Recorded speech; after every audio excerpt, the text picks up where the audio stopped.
የስፖርታዊ ዘገባችን አጋር ሆነን ስንቄ ባንክን እያመሰገንኩኝ ቀዳሚ ወደ ማድረገው ስፖርታዊ ዜና አልፋለሁ። በኢትዮጵያ ፕሪሚየር ሊግ 13ኛ ሳምንት ዛሬ 4 ያክል ጨዋታዎች ይደረጋሉ። ሸገር ከተማ ከኢትዮጵያ ንግድ ባንክ የሚያደርጉት ጨዋታ ይጠበቃል። ቀን 9 ሰዓት ላይ በአዲስ አበባ ስታዲየም በሚደረገው ጨዋታ ንግድ ባንክ አዲስ አዳጊውን ሸገር ከተማን ይገጥማል። በ15 ነጥብ 11ኛ ላይ የሚገኘው ንግድ ባንክ በሊጉ ተከታታይ ድሉን ሲያሳካ በ12ኛ ሳምንት ኢትዮጵያ መድን 2-1 አሸንፏል። ሸገር ከተማ ደግሞ በሲዳማ ቡና 2-0 የተረታ ሲሆን በ13ኛው ሳምንት ወደ ድል ለመመለስ ይጫወታል። ሸገር ከተማ ባለፉት 3 ተከታታይ የሊግ ጨዋታዎች ሽንፈት ገጥሞታል። ቀን 10 ሰዓት የሚደረገው ጨዋታ ኢትዮጵያ ቡና በአዲስ አሰልጣኝ የተመራ ተከታታይ ድሉን ለማሳካት ከምድረገነት ስሁል ሽረ ጋር ይጫወታል። አመሻሽ 12 ሰዓት ላይ የሊጉ መሪ ሲዳማ ቡና መሪነቱን ለማስጠበቅ ከሀዲያ ሆሳና ይጫወታል። የመቻል አትሌቲክስ ክለብ የኢትዮጵያ አትሌቲክስ አቋም መለኪያ ውድድርን ሻምፒዮን ሆኗል። በአዲስ አበባ ስታዲየም በሚገኘውና በዓለም አትሌቲክስ እውቅና ባገኘው የመሮጫ መን በተደረገ ውድድር መቻል በሁለቱም ጾታ በተደረጉ ውድድሮች 320 ነጥቦችን ሰብስቦ ሻምፒዮን ሆኗል። የኢትዮጵያ ንግድ ባንክ አትሌቲክስ ክለብ በ310 ነጥብ ሁለተኛ፣ ኢትዮ ኤሌክትሪክ በ210 ነጥቦች ሶስተኛ በመሆን ውድድራቸውን አጠናቀዋል። በመዝጊያ መርሃ ግብሩ ላይ የተገኙት የባህልና ስፖርት ሚኒስትሯ ሸዊት ሻንካ መንግስት ተተኪዎችን ለማፍራት ዘርፈ ብዙ ስራዎችን እየሰራ እንደሚገኝና በተለይም የማዘውተሪያ ስፍራዎች ላይ ከፍተኛ ትኩረት መሰጠቱን ተናግረዋል። አትሌቲክሱን ከዚህ በበለጠ ውጤታማ ለማድረግ እንደ አዲስ አበባ የዓለም አቀፍ እውቅና ያላቸውን የመሮጫ መሞችን ለመገንባት እየተሰራ ነውም ሲሉ አክለዋል። የኢትዮጵያ አትሌቲክስ ፌዴሬሽን ፕሬዝዳንት ኮማንደር አትሌት ስለሺ ስህን ውድድሩ በተሟላ የመሮጫ መም የታለመለትን ግብ አሳክቶ መጠናቀቁንም ገልጸዋል። በውድድሩ ከ27 ክለቦች አንድ ማሰልጠኛ ማዕከልና ስፖርት አካዳሚ በጥቅሉ 838 አትሌቶች መሳተፋቸውን የዘገበው ነጻነት ጫን ያለው ነው። የኢትዮጵያ ሴቶች ክለቦች የቮሊቦል ሻምፒዮና ተጠናቋል። በአዲስ አበባ ከተማ ትንሿ ስቴዲየም ሲካሄድ የቆየው የሴት ክለቦች ሻምፒዮንሺፕ ትላንት ፍጻሜውን አግኝቷል። በፍጻሜ በተካሄዱ 2 ጨዋታዎች ፌዴራል ማረሚያ ቤቶች ወላይታ ሶዶ ዩኒቨርሲቲን እንዲሁም ብሔራዊ አልኮል ጌታ ዘሩን በተመሳሳይ 3-1 በሆነ ውጤት አሸንፏል። ብሔራዊ አልኮል ቮሊቦል ክለብ በ9 ነጥብ የውድድሩ አጠቃላይ አሸናፊም ሆኗል። በዚህ ውድድር ሴት ክለቦች ያሉበትን አቋም መለካት የቻሉ ሲሆን በቀጣይ የሴቶች ደርባ ሚድሮ ሲሚንቶ የኢትዮጵያ ሴቶች ፕሪሚየር ሊግ ላይ በወላይታ ሶዶ ከተማ የሚከናወን ሲሆን ተሳታፊም የሚሆኑ ናቸው። በአፍሪካ ዋንጫ የጥሎ ማለፍ ጨዋታዎች ሴኔጋልና ማሊ ሩብ ፍጻሜውን ተቀላቅለዋል። ሱዳንን የገጠመችው ሴኔጋል ከመመራት ተነስታ 3-1 በማሸነፍ ነው ወደ ቀጣዩ ዙር ያለፈችው። የፓፔ ጎዬ 2 እንዲሁም የኢብራሂም ምባዬ 1 ግቦች ሴኔጋልን ወደ ሩብ ፍጻሜው አሳልፈዋል። በምድብ ጨዋታዎች 4 ጊዜ ሻምፒዮኗ ጋናን ከውድድሩ ያስወጣችው ሱዳን ጉዞዋ ባጭሩ ተቀጭቷል።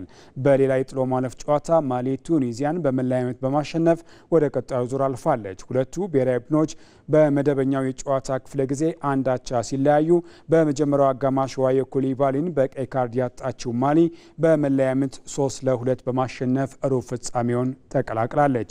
ለሁለተኛ ተከታታይ ጊዜ ሩብ ፍጻሜ የደረሰችው ማሊ የፊታችን አርብ ሴኔጋልን በሩብ ፍጻሜ የምትገጥም ይሆናል። የ35ኛው የአፍሪካ ዋንጫ የጥሎ ማለፍ ጨዋታዎች ዛሬ ቀጥሎ የሚከናወኑ ሲሆን አዘጋጇ ሞሮኮ ከታንዛኒያ እንዲሁም ደቡብ አፍሪካ ከካሜሩን የሚያደርጉት ጨዋታም ይጠበቃል። በእንግሊዝ ፕሪሚየር ሊግ አርሰናል ቦርማውዝን በማሸነፍ የሊጉ መሪነቱን አጠናክሯል። በቫይታሊቲ ቦርማውዝን የገጠሙት መድፈኞቹ ከመመራት ተነስተው 3-2 አሸንፏል። በጨዋታው ዴክላን ራይስ 2 ግቦችን ሲያስቆጥር ቀሪዋን ጋብርኤል ማጋሌሽ በስሙ አስመዝግቧል። የቦርማውዝን 2 ግቦች ደግሞ ኤቫን ኔልሰን ጁኒየር ክሮፒ አስቆጥረዋል። ውጤቱን ተከትሎ አርሰናል ነጥቡን 48 በማድረስ ሊጉን በ6 ነጥብ ልዩነት መምራትም ችሏል። በቪላ ፓርክ ኖቲንጋም ፎረስትን የገጠመው አስተን ቪላም 3-1 በማሸነፍ ወደ ሁለተኛ ደረጃ ከፍ ብሏል። ሞርጋን ሮጀርስ፣ ማቲ ካሽ እና ዮሪ ቴልማንስ ደግሞ ለዩናይ ኤምሬ ቡድን ግቦችን አስቆጥሯል። በሌሎች የሊጉ ጨዋታዎች በሜዳው ዌስትሃም ዩናይትድን የገጠመው ወልቨርሃምፕተን የውድድር ዓመቱን የመጀመሪያ 3 ነጥብ አሳክቷል። ወልቭስ ጨዋታውን 3-0 ሲያሸንፍ ነጥቡን 6 አድርሶ የደረጃ ሰንጠረዡ ግርጌ ላይ ተቀምጧል። በአሜክስ ከበርሌይ ጋር የተጫወተው ብራይተንም 2-0 አሸንፏል።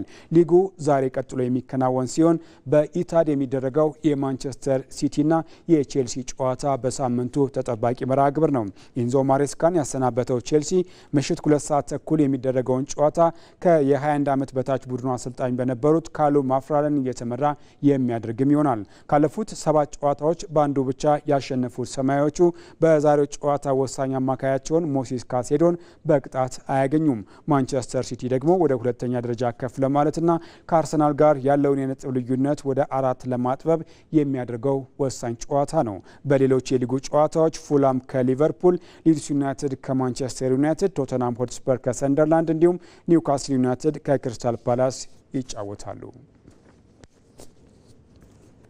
በስፔን ላሊጋም 19ኛ ሳምንት ላይ ባርሴሎና ስፓኞልን በማሸነፍ መሪነቱን አጠናክሯል። ባርሴሎና ከሜዳ ውጪ 2-0 ባሸነፈበት ጨዋታ ዳኒ ኦልሞና ሮበርት ሌዋንዶስኪ ግቦችን አስቆጥሯል። በዚህም ነጥቡን ወደ 49 ከፍ በማድረግ የሊጉን መሪነት አጠናክሯል። ቪያሪያልም ከሜዳ ውጪ ኤልቼን 3-1 አሸንፏል። ድሉን ተከትሎ ነጥቡን 38 በማድረስ 3ኛ ደረጃ ላይም ተቀምጧል። በሌሎች ጨዋታዎች ሴልታ ቪጎ ቫሌንሺያን 4-1 ሲያሸንፍ ኦሳሱና ከአትሌቲክ ቢልባኦ 1-1 ተለያይተዋል። የላሊጋው 19ኛ ሳምንት ጨዋታዎች ዛሬ ቀጥሎ የሚደረጉ ሲሆን ሁለተኛ ደረጃ ላይ የሚገኘው ሪያል ማድሪድ ሪያል ቤቲስን ይገጥማል። ሪያል ማድሪድ ድል የሚቀናው ከሆነም ከባርሴሎና ጋር ያለውን የነጥብ ልዩነት ወደ 4 ዝቅ ያደርጋል።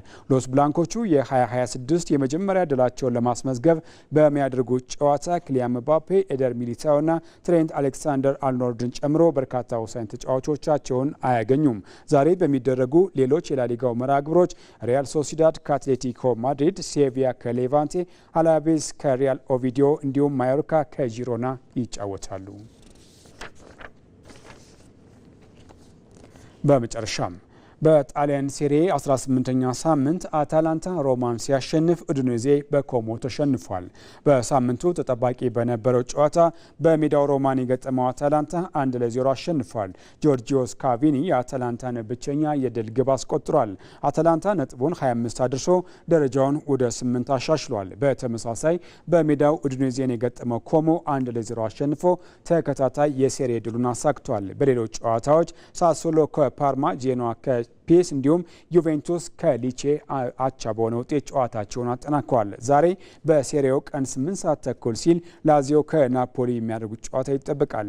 ዘንድሮ በሴሪያው ደካማ ጉዞ ላይ የሚገኘው ላዚዮ ከ2 ተከታታይ ጨዋታ በኋላ ወደ ድል ለመመለስ ጠንካራውን ናፖሊን ይገጥማል። ምሽት 4 ሰዓት ከ45 በሚደረገው ጨዋታ ደግሞ ኢንተር ሚላን ከቦሎኛ ይጫወታሉ። ለሰዓቱ የነበሩን ስፖርታዊ ዜናዎች እነዚህን ይመስላሉ። አዲስ የሸዋስ አብሬያችሁ ቆየሁ። መልካም ጊዜ